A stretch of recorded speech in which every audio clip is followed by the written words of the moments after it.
Yan. Ang Emco GAC. Ito ang GS3. GS3. Ang ganda. Oh.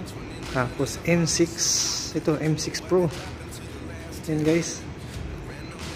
So yan ang ating GAC Motors. Ang ating okay, ding dong.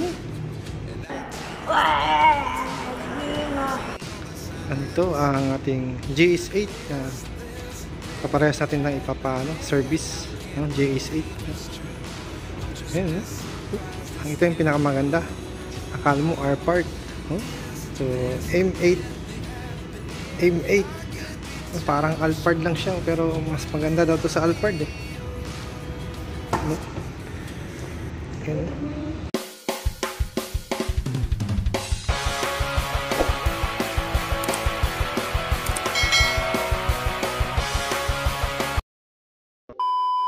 Good morning guys. So nandito tayo ngayon sa JAC, no?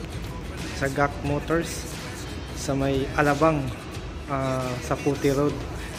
So guys, ito yung mga display na papakita ko sa inyo ngayon. Ayan, no? Ayan ang mga display sa JAC GAC Motors.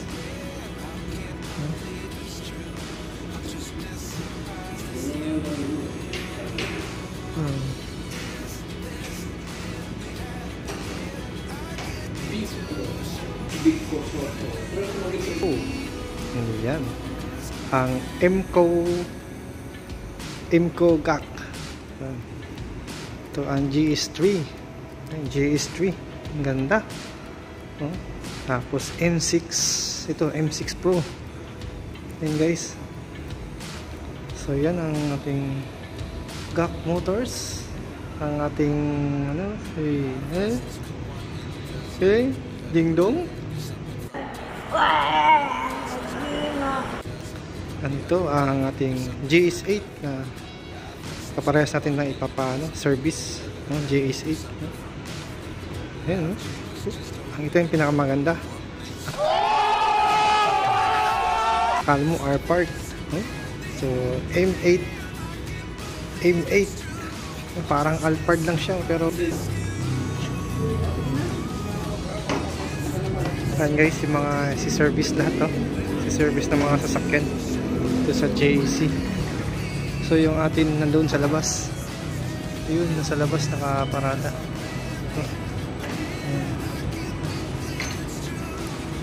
JAC. Sa kabila iba naman yun. Ito ang ating mechanics, si Pogi.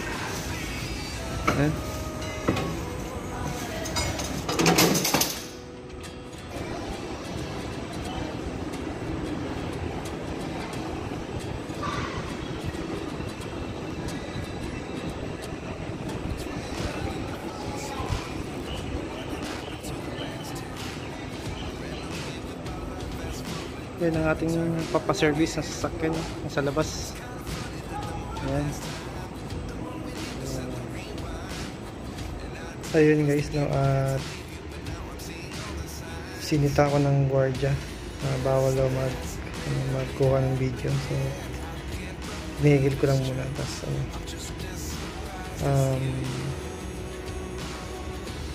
patago lang ako kumukuha ng video dun sa display nila. So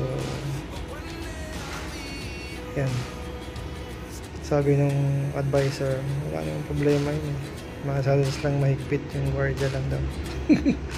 Wala tayong magagawa, susunod lang tayo dun sa kasi yung guardia susunod lang din naman sila sa mga autos na dito guys yung pwesto ng service advisor na si Sir Joseph, sa JAC. So ngayon, sinecheck niya na yung sasakyan. Tapos, iwanan ko lang yun. So, hinihintay ko lang guys si Sir Joseph, yung service advisor.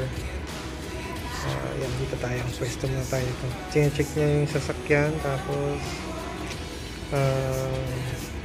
check-checkin niya yun. Tapos, papasok niya na. Tapos, yun, sisimula na yung PMS ng sasakyan. So yun guys, mamaya update ko na lang kayo. At yun lang muna.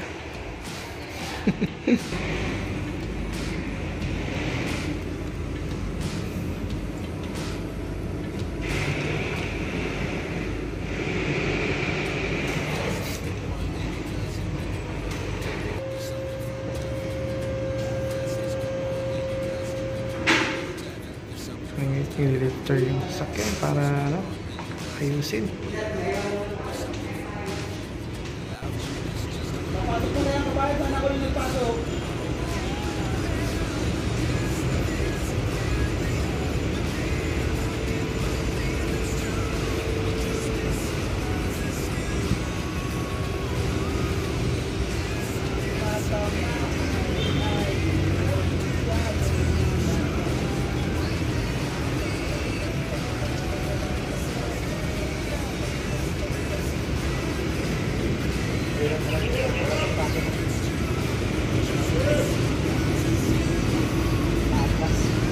Ayun na siya, pinasok na ang ating sasakyan para ma-servicean.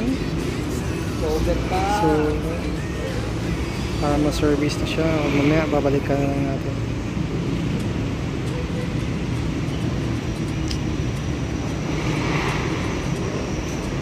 Ayan na, nakapwesto na siya.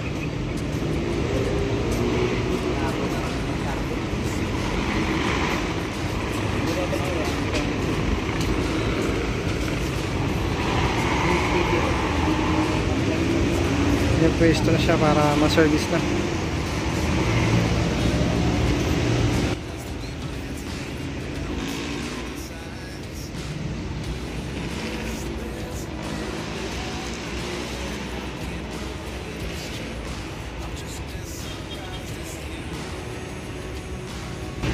Okay na guys.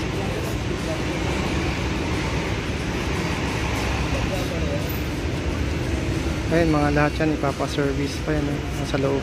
So ayan, napwesto na siya ang ating service. At mamaya babalikan na lang siya ng 12. Ayan, 12 babalikan natin. Mamaya update ka lang kayo kasi mga 12 pa daw papasok. Matatapos yun. So ginagawa na ngayon yung ano. So ayan.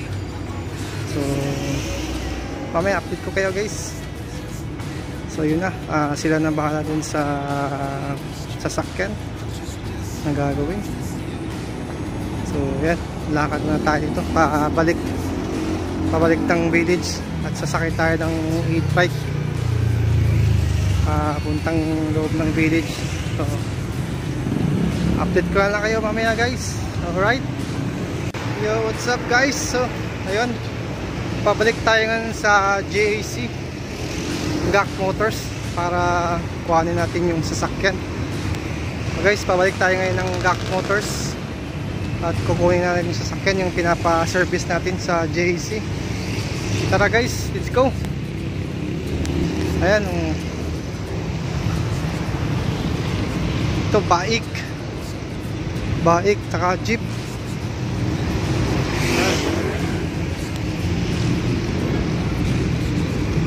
Ang susunod, yun, GAC Motors. Baik, Lingko, jeep.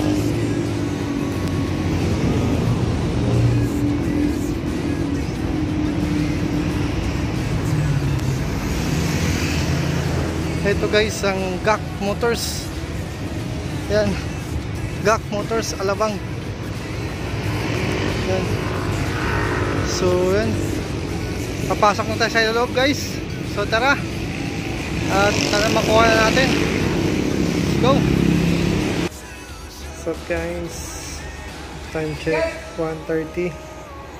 So ayun, hinihintay ko yung payment ni boss. So ayan, hinihintay ko yung payment ni boss. Kanina pa ako dito ng 12:20. 140. So ngayon 130, mag 105. So ngayon lang dumating yung payment ni Bossing. So ngayon inasikaso na ni Sir Joseph. So ayun guys, ito yung sa JC ulit. Ito yung sa service advisor. Yan, pinaprocess na ni Sir Joseph yung payment, yung mga papel para tayo ay makaalis na rito at makauwi na. At susundo tayo ngayon sa BGC sa Taguig. So yan guys, wait, hinihintay ko nga lang si Sir Joseph sa kanya yung mga papeles si kaso na. So yan, waiting tayo ulit.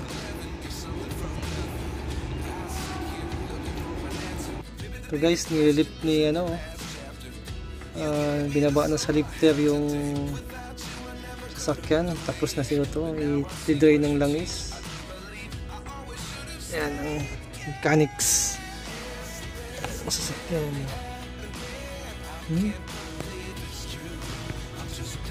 At waiting tayo ngayon palabas. Ayan, maraming pang sasakyan silang aayusin, no? Simis ito. So ayan, waiting tayo ngayon, lalabas tayo dahil tapos na tayo. Ayan.